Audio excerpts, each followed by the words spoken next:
Alberto Stefani è il nuovo presidente del Veneto, ha ottenuto il 64,39% dei voti. La coalizione di centrodestra acquisisce così 33 seggi. Giovanni Manildo, candidato di centrosinistra, chiude al 28,8% con 14 seggi. Rivelazione Riccardo Szumski di Resistere Veneto, che si aggiudica ben 2 seggi con il 5,13% dei voti. Non superano lo sbarramento Marco Rizzo di Democrazia Sovrana Popolare e Fabio Bui di Popolari per il Veneto.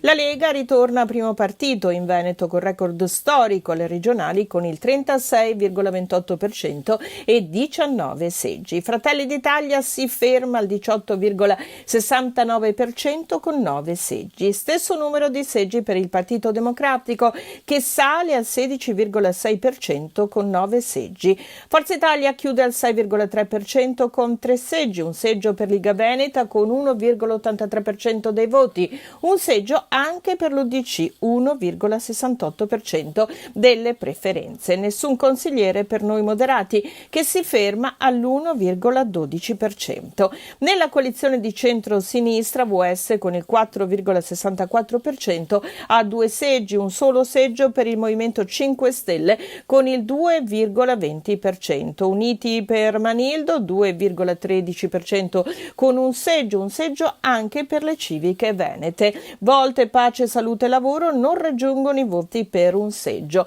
Record assoluto di preferenze per Luca Zaia, capolista Lega in tutte le province, che supera il tetto dei 200.000 voti. Dati con un'affluenza in calo del 16,6% in Veneto. Il centrodestra, guidato da Alberto Stefani, risulta in vantaggio in tutti i comuni della regione, ad eccezione dei comuni capoluogo di Venezia, in testa Manildo, e Santa Lucia di Piave, dove c'è Szumski. A Venezia e Padova, dove il Partito Democratico mantiene la prevalenza. Il centrodestra, guidato da Alberto Stefani, risulta in vantaggio in tutti i comuni della regione, ad eccezione di Venezia, in testa Manildo, e Santa Lucia di Piave, in testa Szumski. Venezia e Padova confermano la prevalenza del Partito Democratico.